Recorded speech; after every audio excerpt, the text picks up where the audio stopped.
A vida é seu maior tesouro. Graças a ela, você acorda todas as manhãs. Pode ter novas chances para corrigir seus erros. Pode dizer que ama e sentir o amor de alguém. Pode ver seus filhos crescerem. Graças à vida, você é capaz de lutar, aprender, perdoar e pedir desculpas. Graças à vida imortal e indestrutível, você pode sentir o carinho daqueles que partiram do mundo antes de você e que continuam vivos. A vida é seu maior tesouro, porque é o presente do Criador. Não misture bondade com mágoa, perdão com ressentimento, alegria com tristeza, fé com descrença.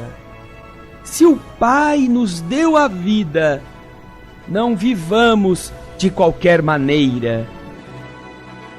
Tenhamos alegria de viver. O programa espírita feito especialmente para o seu coração.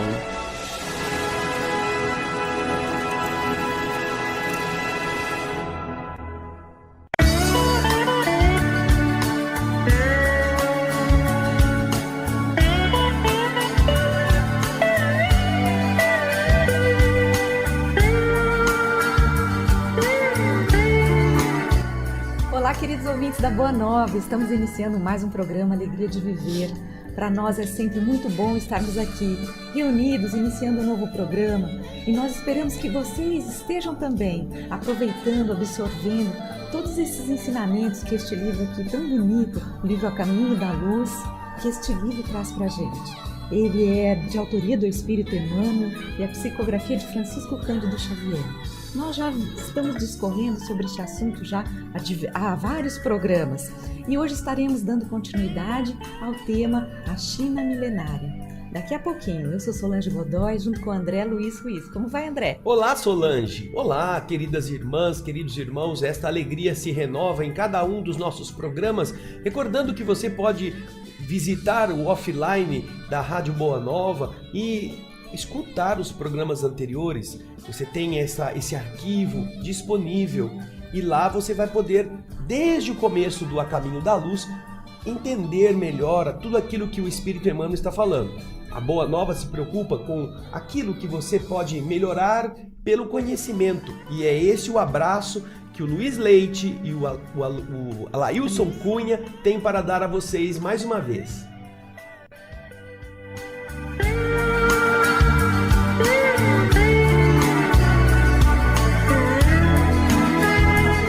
Você, como sempre, da campanha que você possa participar do Clube Amigos da Boa Nova. Se você gosta da divulgação, se você gosta de toda essa programação que a Rádio Boa Nova leva até você, então auxilie a divulgação da doutrina espírita através do telefone 0800 12 18 38. Inscreva-se no Clube Amigos da Boa Nova.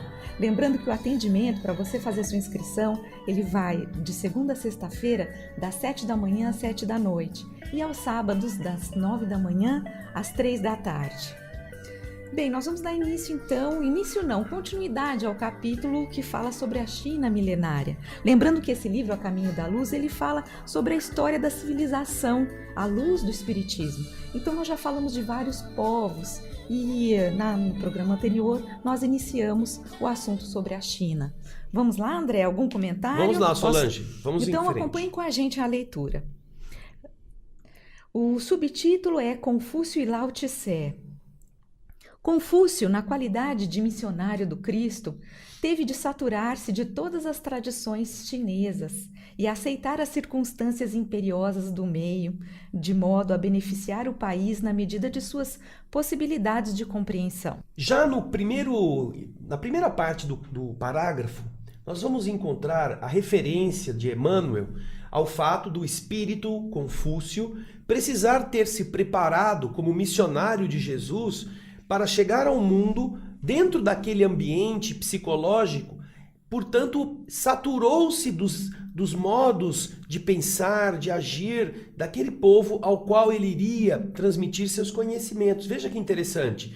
Não foi alguém que não se preparou para fazer aquilo. Ele precisou adequar-se ao meio com o seu pensamento para traduzir os valores espirituais de uma forma que o povo pudesse entendê-lo. Então, não é, se ele chegasse como, por exemplo, algum dos anjos superiores e encarnasse como um missionário Vicente de Paulo e fosse fazer a sua pregação daquela forma, Solange, talvez as pessoas não aceitassem, não compreendessem.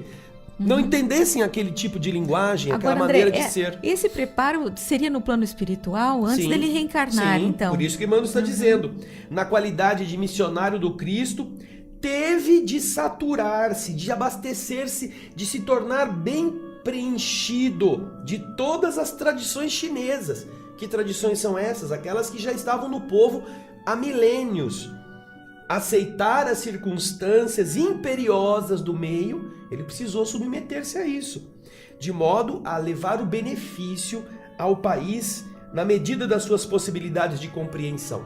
Então, aquilo que as pessoas podiam entender, ele teve que se preparar para explicar de uma forma palatável para o povo. Isso. Confúcio faz ressurgir os ensinamentos de Lao Tse, que fora, por sua vez, um elevado mensageiro do Senhor para as raças amarelas. Suas lições estão cheias do perfume da requintada sabedoria moral. No Kan Ying, de Lao Tse... Kan Ying é uma das obras que Lao Tse deixou. Lao Tse viveu antes do Confúcio e ele foi um emissário também dos espíritos superiores para todas as raças amarelas que estavam naquela região. E nesse livro... Eis algumas de suas afirmações que nada ficam a dever aos vossos conhecimentos e exposições do moderno pensamento religioso. Abre aspas. O Senhor dos céus é bom e generoso, e o homem sábio é um pouco de suas manifestações. Na estrada da inspiração, eles caminham juntos e o sábio lhe recebe as ideias que enchem a vida de alegria e de bens. Veja só, essa é uma das expressões que Lao Tse havia compilado nos valores morais para aquele povo. E olha que bonito isto. O Senhor dos céus é bom e generoso. Nós encontraremos no Ocidente Deus como a bondade absoluta. E o homem sábio, a criatura, é um pouco de suas manifestações. É um pouco.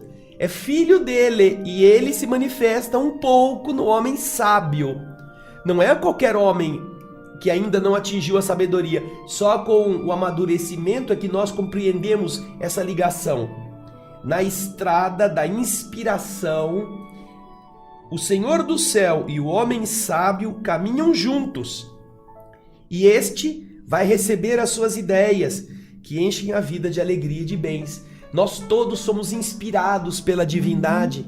Veja só, ele está falando de uma maneira poética para a linguagem daquele povo e ao mesmo tempo ele está espelhando o mesmo princípio que nas outras regiões do planeta também chegou à mentalidade adequada para o raciocínio mais literal dos povos do Ocidente. Então nós temos aqui a mesma expressão, só que dita de uma forma assim poética, lúdica, bonita.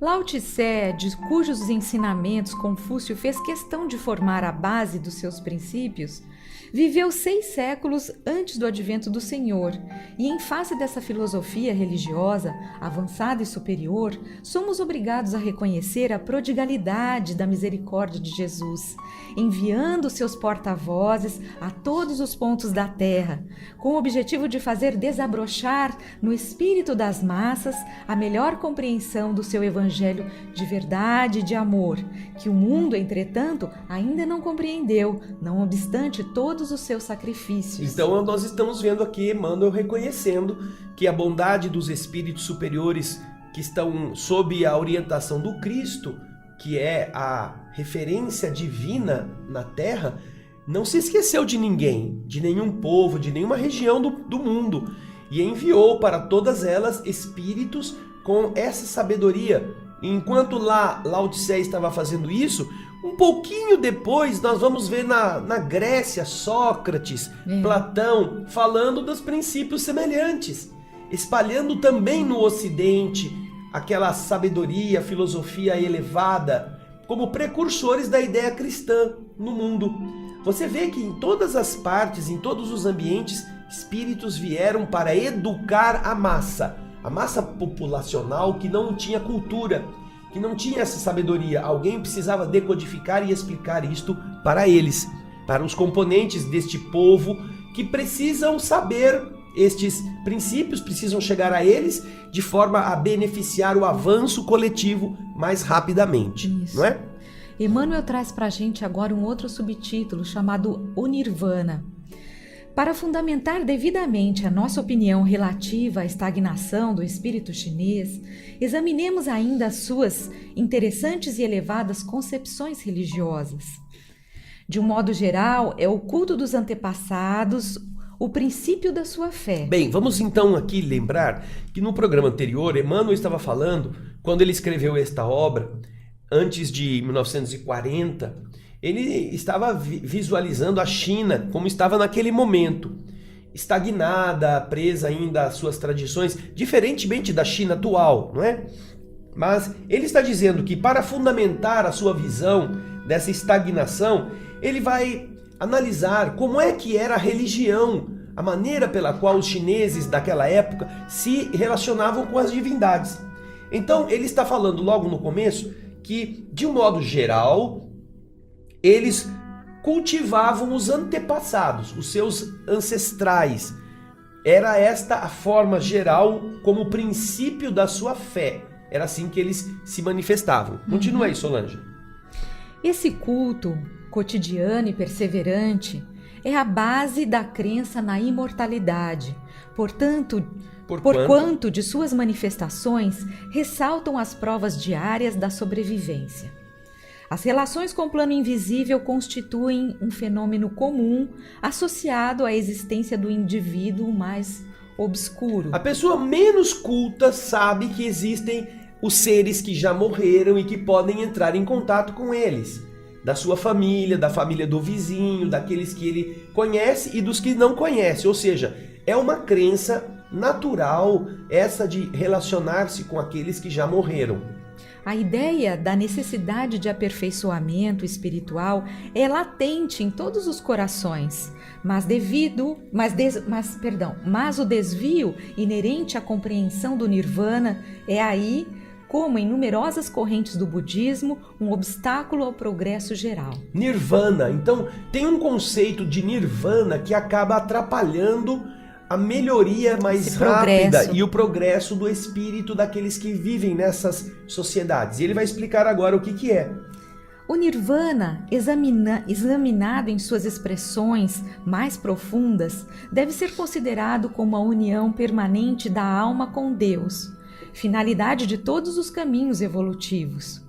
Nunca, porém, como sinônimo de imperturbável quietude ou beatífica realização do não ser. É que é como eles agora consideram, ou consideravam ao tempo. O Nirvana, como diz Emmanuel, é uma expressão muito profunda que significa a nossa união com Deus de maneira permanente, mas não como fora até então considerado um paraíso onde você deixa de existir como pessoa e você fica lá se abanando sem fazer nada, de maneira beatífica. Existe uma quietude, né? Você foi pro Nirvana, não precisa mais fazer nada. É mais ou menos como o paraíso dos ocidentais, né? No inferno você ainda tem alguma emoção, alguma coisa para fazer, mas no paraíso vai fazer o quê? Não é? Fica lá se abanando, tocando lira, cantando com os anjos e contando nuvem. Será que é isso?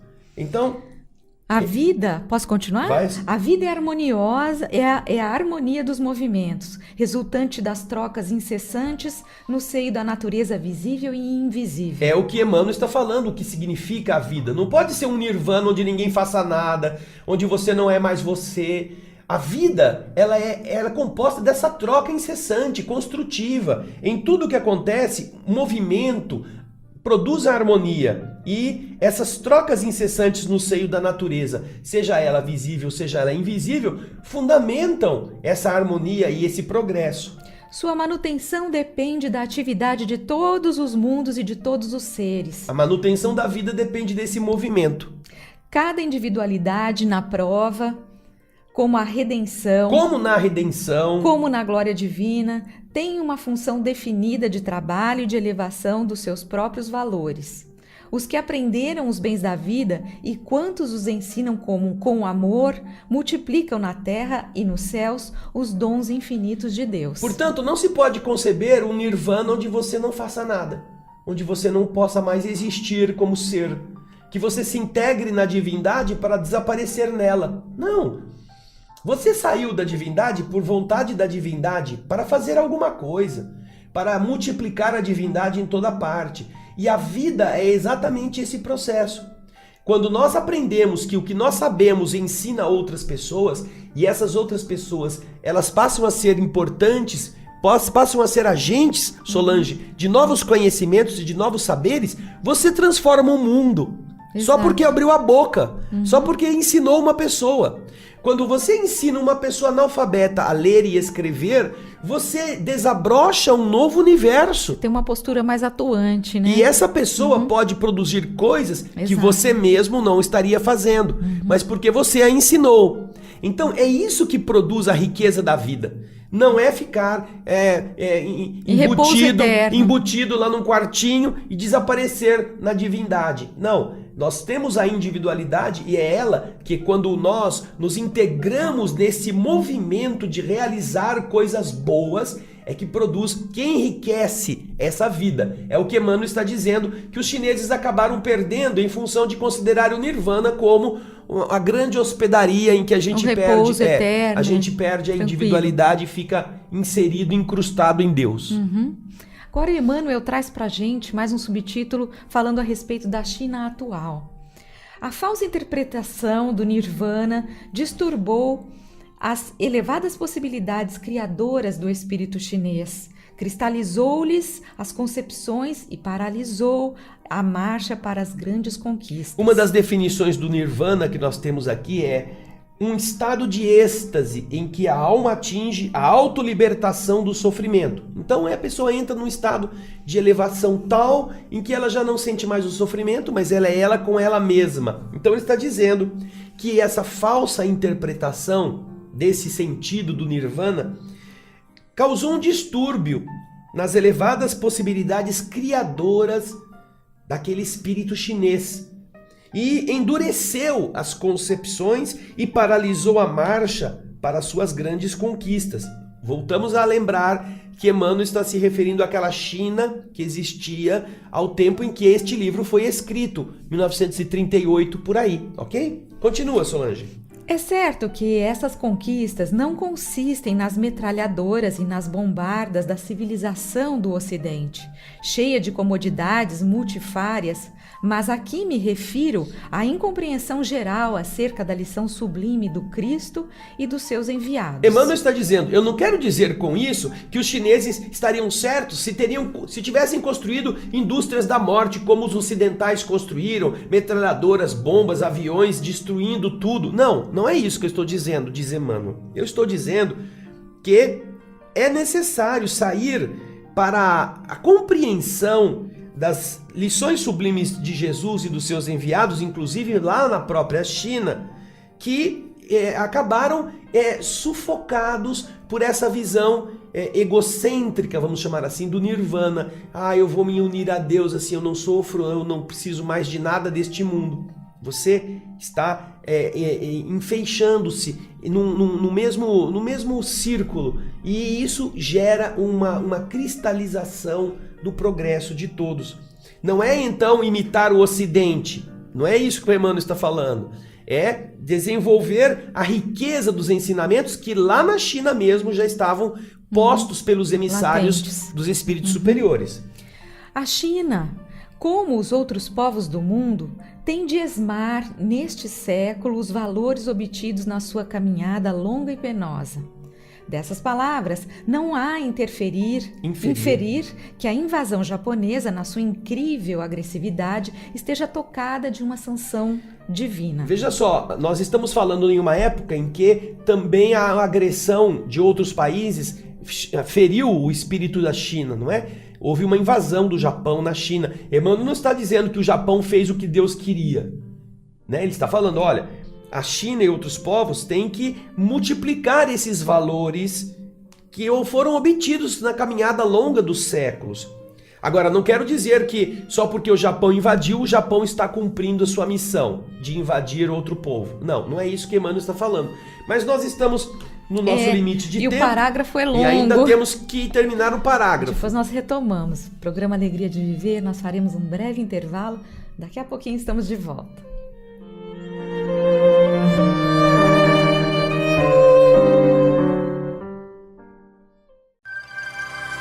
Estamos apresentando um programa Alegria de Viver.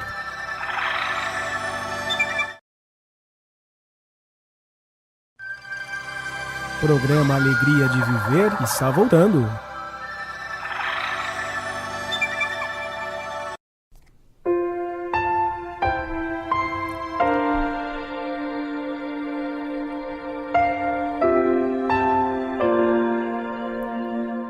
Estamos retornando com o programa Alegria de Viver. Para você que se sintonizou conosco agora, estamos fazendo a leitura e o comentário do livro A Caminho da Luz, livro que é do Espírito Emmanuel e a psicografia de Francisco Cândido Xavier. Estamos no capítulo 8º, que fala sobre a China, e estamos no subtítulo, que fala sobre a China atual. Eu vou ler novamente para a gente esse parágrafo, para que a gente possa depois fazer a compreensão melhor dele. A China, como os outros povos do mundo, tem que avaliar, neste século, os valores obtidos na sua longa caminhada e penosa. Dessas palavras, não há inferir que a invasão japonesa, na sua incrível agressividade, esteja tocada de uma sanção divina. O Japão poderá realizar na Grande República... Na Grande República, que é a China, porque o Japão, à época, tinha invadido a China. O Japão poderá realizar na Grande República todas as conquistas materiais, usando a psicologia dos conquistadores. Poderá melhorar as condições sanitárias do povo, rasgar estradas e multiplicar escolas, mas não amortecerá a energia perseverante do espírito chinês, valoroso e resignado, que poderá até ceder-lhe as próprias rédeas do governo, enchendo-o de fortuna, de suntuosidade, de honrarias, sem desprestígio do seu próprio valor, porquanto a China milenária sabe que os espíritos de rapina embriagam-se facilmente com o vinho de sangue do triunfo, e tão logo o luxo lhes amoleça as fibras da desesperação, todas as vitórias voltam automaticamente à reflexão, ao raciocínio, à cultura e à inteligência. Então, Emmanuel está dizendo, pode até ser que o Japão consiga fazer coisas na China que sejam positivas para o espírito chinês e que os chineses aceitem e cooperem com os próprios invasores. Mas é importante lembrar que essa é uma expressão da própria sabedoria dos chineses, que sabem que, uma vez que o invasor está sedento de luxo, de glória, de riqueza, e se abasteça desses pseudo-valores, chega um momento em que ele se sacia e então, depois disto, começa a pensar, o que mais a gente pode fazer? Né? Então voltam-se à inteligência, voltam ao raciocínio, à cultura, à expressão do pensamento. Então, essa é uma das maneiras que os povos conquistados, quando têm a sabedoria que os chineses tinham, acabam dominando o conquistador.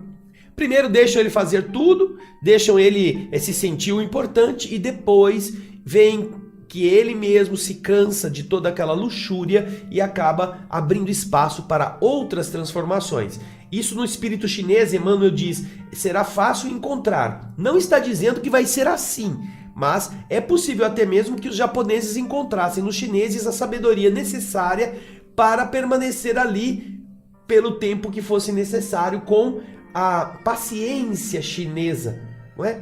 É aquela coisa, você faz o povo chinês é considerado um povo dos mais pacientes do mundo, né? Tanto que as pessoas dizem, isso é trabalho de chinês, né? Porque é aquela coisa assim, bem minuciosa, devagar. E eles então aplicam isso também na maneira de ser. O que se faz necessário examinar é o estado de estagnação da alma chinesa nesses últimos séculos, para concluirmos pela sua necessidade imperiosa de comungar no banquete de fraternidade dos outros povos.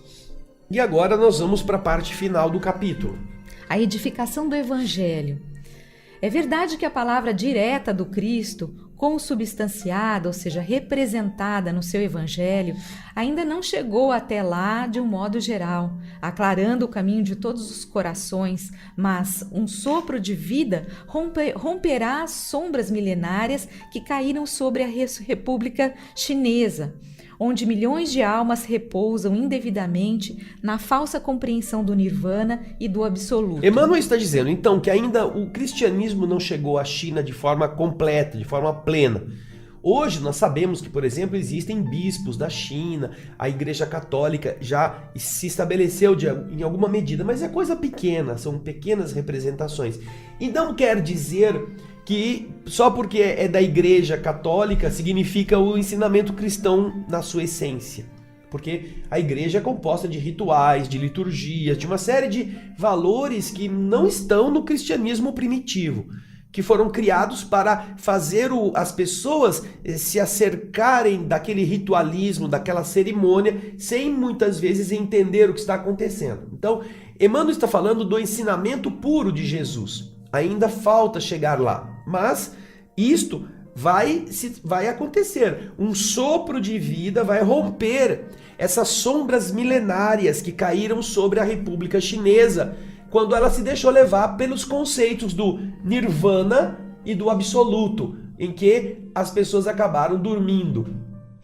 Mãos valorosas erguerão o mundo evangélico naquele mundo de dolorosas antiguidades, e um novo dia raiará para a grande nação que se transformou em símbolo de paciência e de perseverança para os outros povos. Vai acontecer então que mãos dedicadas estarão erguendo um monumento do Evangelho, não é? Estarão ali vivenciando as experiências, ajudando as pessoas, levando a mensagem do Cristo, não necessariamente por meio de religiões dogmáticas, mas ajudando as pessoas que vivem lá a acordarem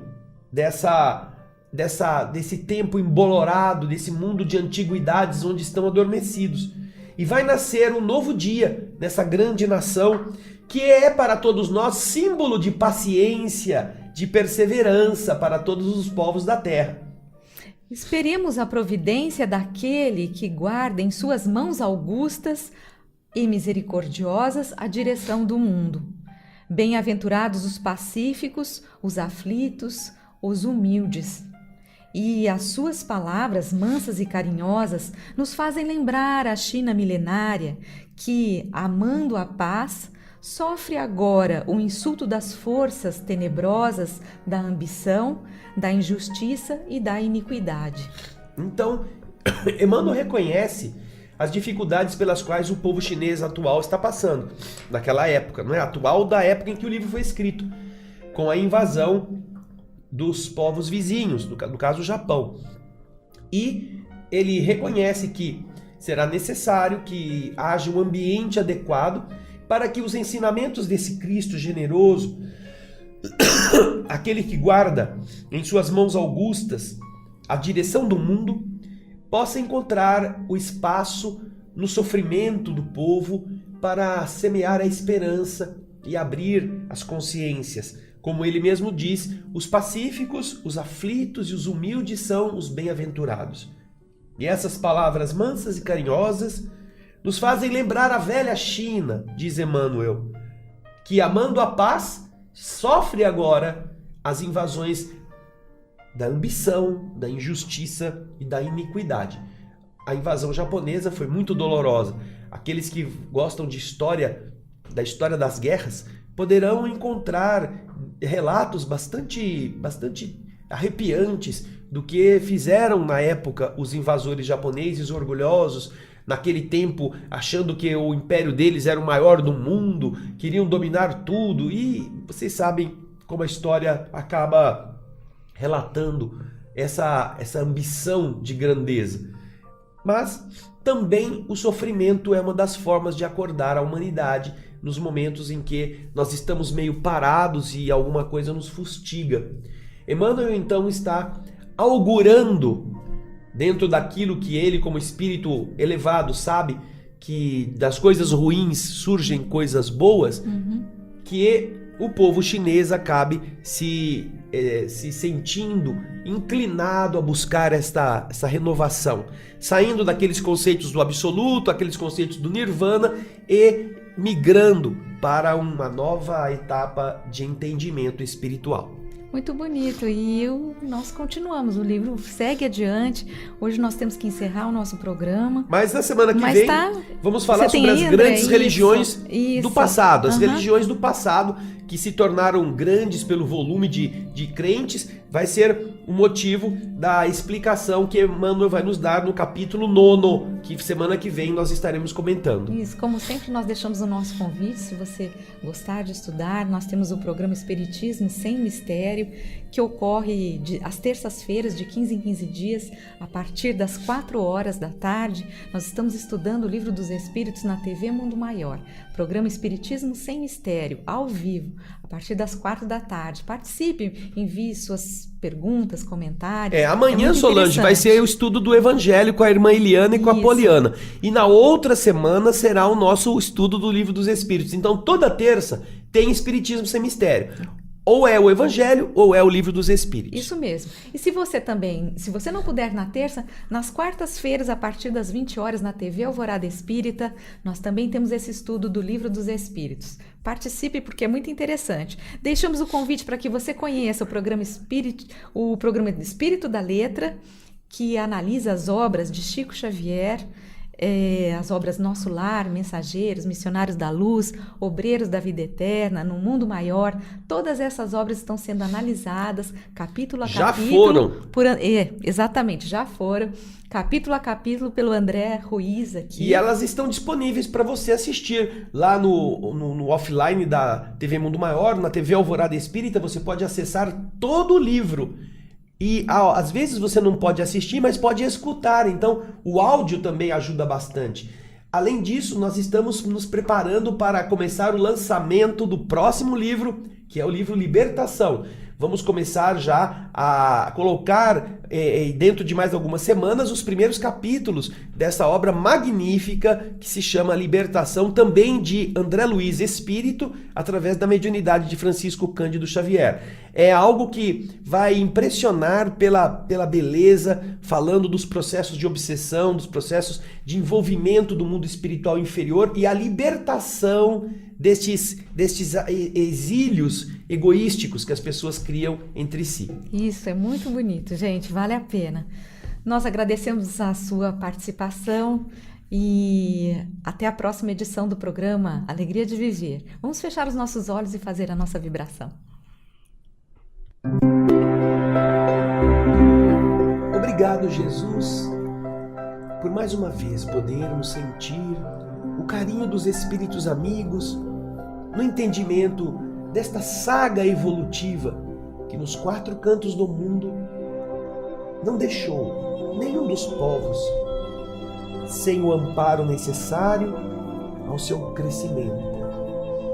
Entendendo as verdades unas, todas as regiões da Terra foram visitadas por almas destacadas no esforço de espalhar, de tornar mais acessível este saber, de fazer chegar de uma maneira mais clara à consciência ainda imatura dos povos ensinamentos que libertam, que dão esperança, que ajudam a vencer problemas, a sair de tenebrosos abismos.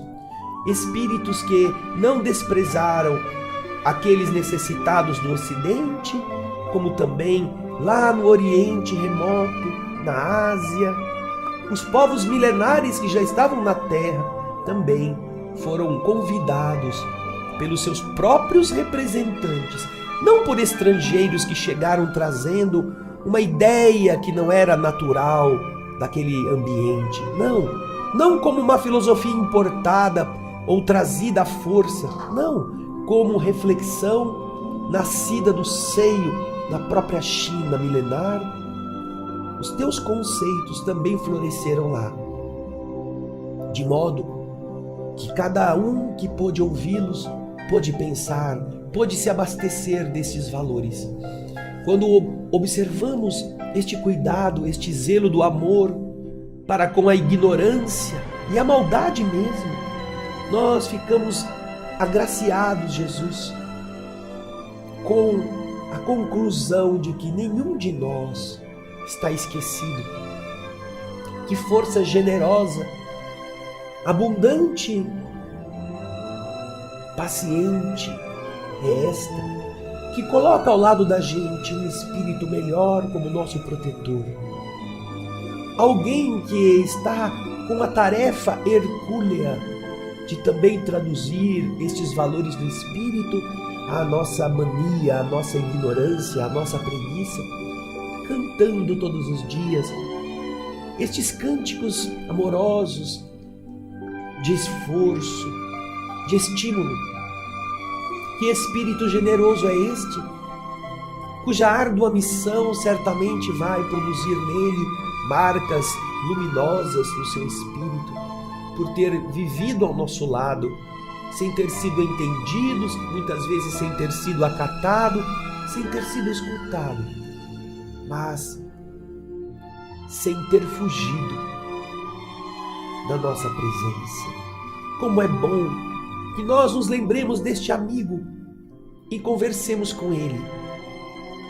Que do mesmo modo que Lao Tse, que Confúcio visitaram a China para falar do amor de Deus, todos nós temos os nossos Lao Tses, os nossos Confúcios junto de nós para nos lembrar essa bondade.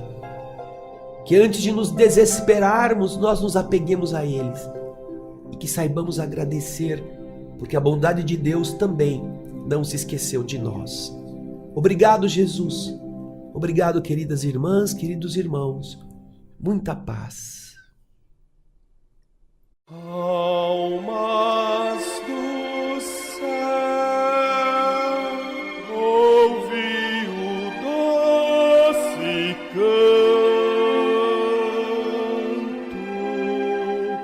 do fundo do coração, com calor repleto de perfume em flor, como se fosse um só imenso jardim.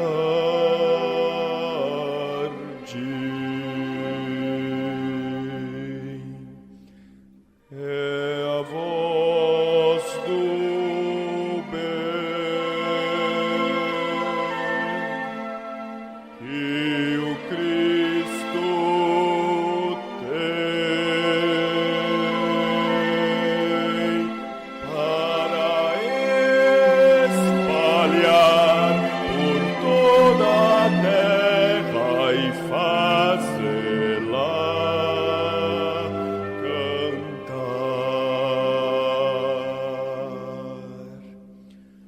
Oh, Jesus,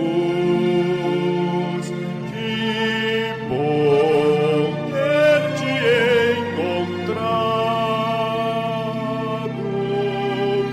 nesta estrada de paz e luz. Nós te agradecemos e assim queremos te espalhar, te dividir.